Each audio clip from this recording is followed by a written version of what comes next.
एक आदमी डर के भी कितना डरेगा। डरने की भी एक सीमा हो जाती है कि जब एक आदमी को इतना डराया जाए फिर उसके बाद वो डरना ही छोड़ देता है।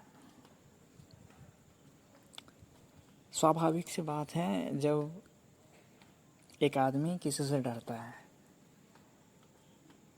जैसे उस आदमी के शत्रु है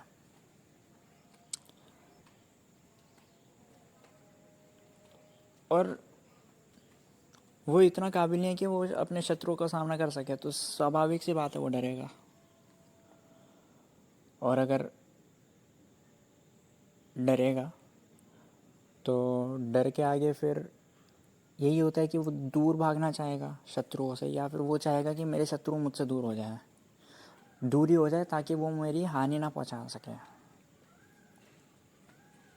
डर का यही स्वभाव होता है मनुष्य के अंदर। अगर डर होता है, किसी चीज़ का भी डर हो सकता है।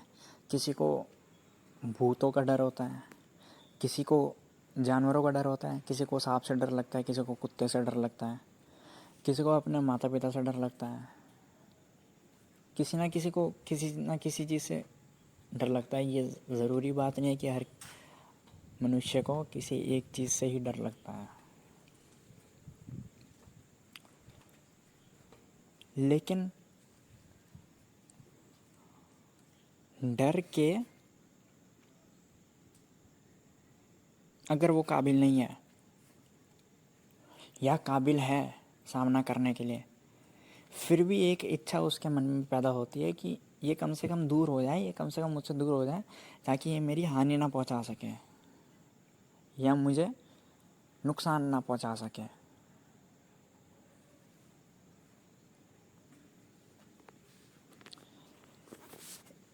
एक तथ्य हमेशा याद रखना डर के संबंध में, आदमी जिससे भी डरता है उससे दूरियां चाहता है, नज़दीकियां नहीं चाहता। कौन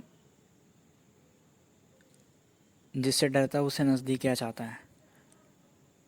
अगर एक आदमी को एक भूत से डर लगता है, किसी भूतों से डर लगता है, क्या वो चाहेगा कि मैं भूतों के साथ सोऊं, भूतों के साथ रहूं? नहीं। एक बच्चे को अगर छिपकली से डर लगता है तो बच्चा चाहेगा कि मैं मेरे कमरे में छिपकलियाँ आए, मेरे घर के अंदर छिपकलियाँ रहे? नहीं, वो चाहेगा छिपकलियाँ दूर चली जाए। तो डर का ये स्वभाव है कि जिससे भी आदमी डरता है उससे दूरियां चाहता है, उससे नज़दीकी कभी नहीं चाहता। अब एक परिकल्पना कीजिए, अगर किसी आदमी को पूरे संसार से डर लगने लग जाए, उसके चारों तरफ जो कुछ भी है सबसे डर लगने लग जाए, पूरे समाज से डर लगने लग जाए, पूरे देश से, पूरी दुनिया से, पूरे ब्रह्मांड से डर लगना लग जाए,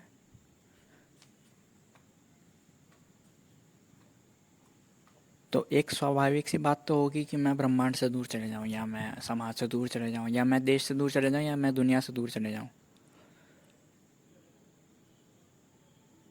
ये डर का स्वभाव है।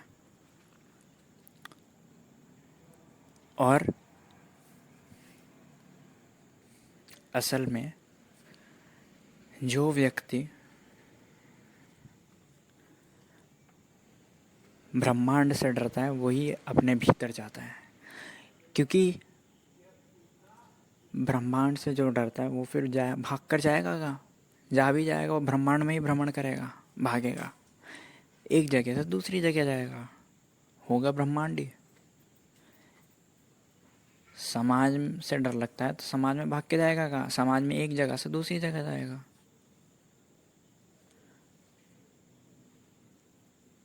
अगर आपको एक व्यक्ति से डर लगता है तो उससे भागकर आप जा सकते हो दूर, दूसरे देश में, दूसरे लोगों के साथ जा सकते हो रहने। लेकिन अगर आपको सब लोगों से डर लगे तो फिर किसके व्यक्ति के पास रहना पसंद करोगे आप? किसी के पास भी नहीं, क्योंकि डर सबसे लगता है। तो दूरियां सबसे ही चाहोगे, स्वाभाविक।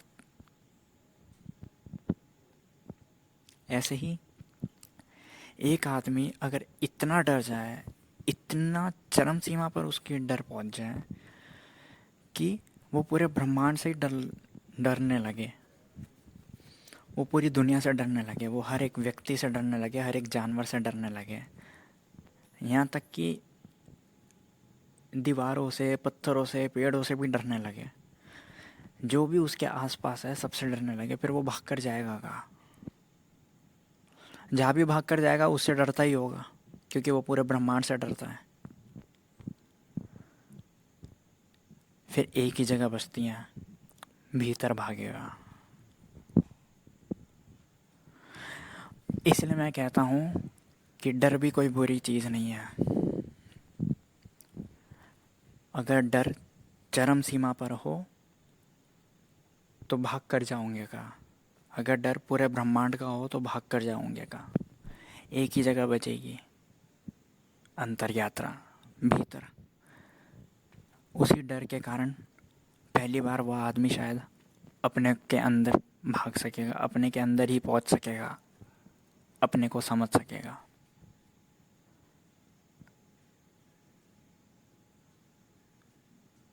और मैं तो ये भी कहता हूँ, जो लोग समाज में जितना घुलते मिलते हैं, जो लोग जितना एक्सट्रोवर्ट होते हैं, वो लोग उतना खुद से डरते हैं, वो लोग उतना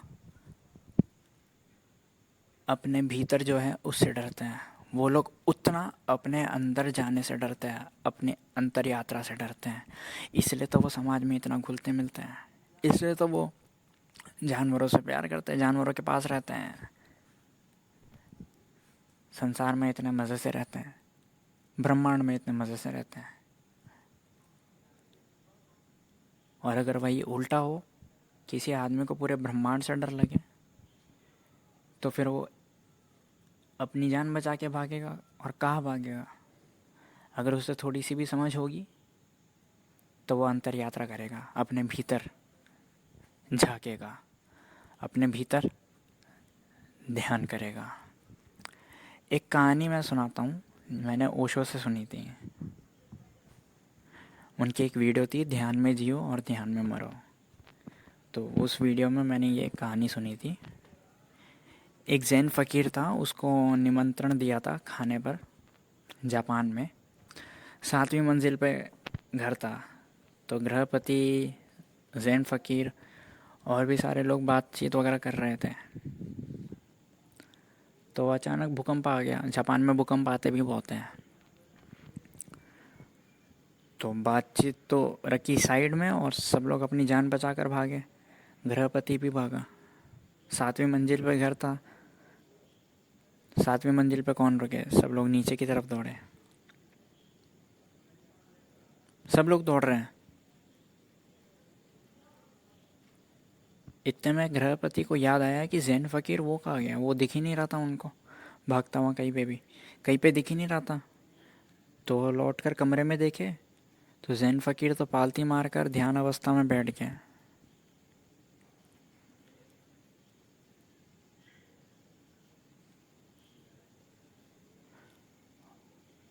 गृहपति हैरान हुआ देखकर। इतने में भूकंप रुक गया।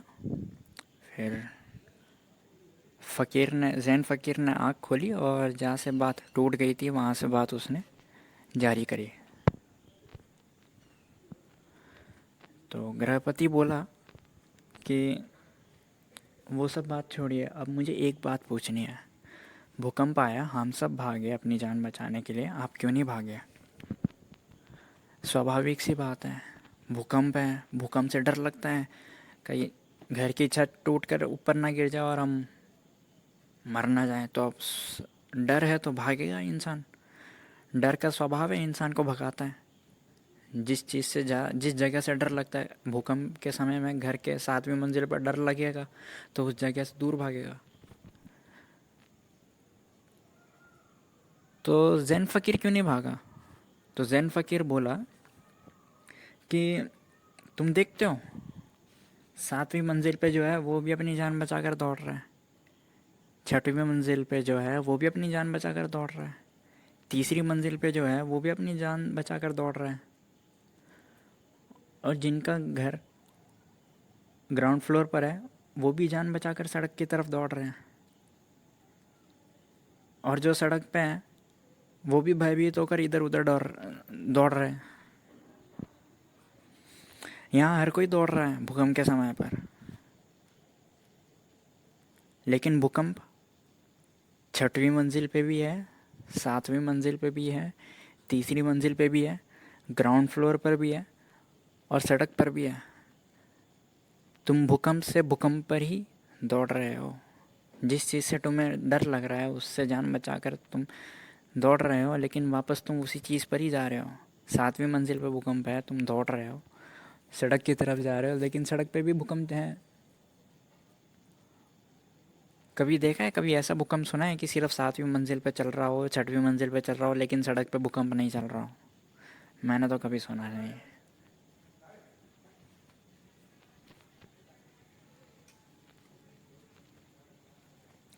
तो जैन फ़कीर बोल रहा, तुम भूकंप में ही दौड़ रहे हो, लेकिन मैं भीतर दौड़ा।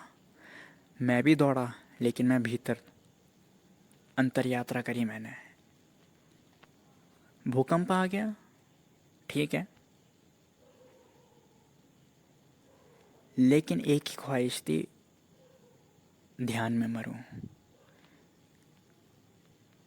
और भूकंप बाहर है, मेरे भीतर भूकंप नहीं है। भीतर तो कोई कंप भी नहीं पहुंचता, भूकंप तो बहुत दूर की बात है। अंतर जगत, भीतर अगर कोई ध्यान करता है तो वो पाएगा कि भीतर कोई कंप ही नहीं पहुंचता, भूकंप तो बड़ी दूर की बात है। तो जैन फ़कीर बोला, दौड़े तुम भी, दौड़ा मैं भी। भूकंप से मुझे भी डर लगता है, और तुम्हें भी डर लगता है, लेकिन तुम्हारी दौड़ व्यर्थ थी। तुम भूकंप से भूकंप में ही दौड़े, लेकिन मेरी दौड़ सार्थक थी। मैं भूकंप से भीतर दौड़ा, जहाँ कोई कंप भी नहीं पहुँचता। ध्यान अवस्था में बैठ गया। एक ही ख्वाहिश थी, अगर मौत आनी ही है भूकंप के कारण, अगर भूकंप से छत टूट के मेरे ऊपर गिर भी जाए तो ध्यान में मरूं, जहाँ से मुझे कुछ डर नहीं लगता। भीतर जगत में, ध्यान में मुझे कुछ नहीं डरने लगता। तो ये है। और मैं ये भी कहता हूँ, डर इंसान को दौड़ाता है, लेकिन इंसान की मूर्खता यही है कि वो डर से डर में ही दौड़ता है, भूकंप से भूकंप में ही दौड़ता है, भीतर की तरफ नहीं दौड़ता। और ऊपर से तुम्हारे धर्मगुरु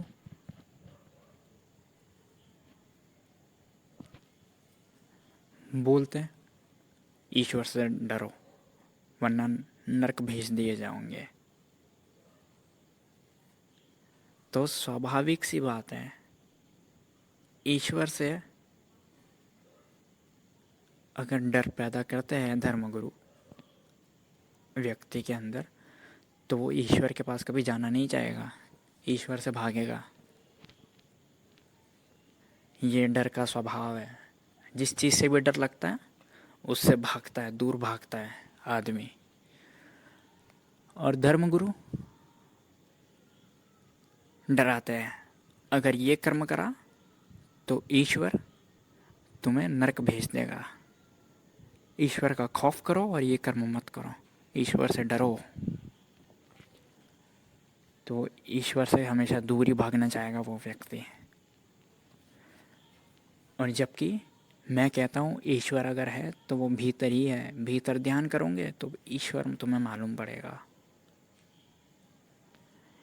लेकिन धर्मगुरुओं ने इतना डरा दिया है आदमी को ईश्वर से कि वो ईश्वर से भी दूर भागना चाहता है।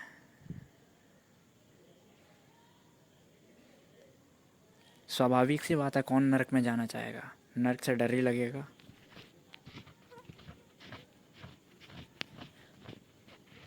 लेकिन मैं कहता हूँ ईश्वर छोड़ो, अगर ब्रह्मांड से डर लगता है या फिर कोई भी ऐसी स्थिति हो, कोई भी ऐसा आदमी हो जिससे तुम्हें डर लगता है, तो भीतर भागना। भीतर ना वो आदमी का आ सकता है तुम्हारे भीतर, ना वो परिस्थिति आ सकती है तुम्हारे भीतर, ना ब्रह्मांड आ सकता है तुम्हारे भीतर, सिर्फ तुम ही जा सकते हो। और भीतर केवल तुम्हारा ही है और किसी का है भी नहीं। तुम्हारे भीतर तुम ही जा सकते हो। और मज़े की बात यह है, जो भीतर ध्यान करते हैं, जो ध्यान करते हैं, वो पाते हैं कि ईश्वर भीतर ही है। लेकिन धर्मगुरुओं ने ईश्वर के संबंध में आदमी को इतना डरा दिया है, ईश्वर से इतना डर पैदा कर दिया है इंसान के भीतर, कि वो भीतर भी नहीं जाता। भीतर जाने से भी डर लगता है उसे। ये धर्मगुरुओं का खिलवाड़ है आदमी की ज़िंदगी से। और ये आदमी की मूर्खता है जो कि वो धर्मगुरुओं की बातों में आ जाता है। सब्सक्राइब करें अगर ये चलचित्र मददगार साबित हुई हो तो, और साझा करें यह चलचित्र।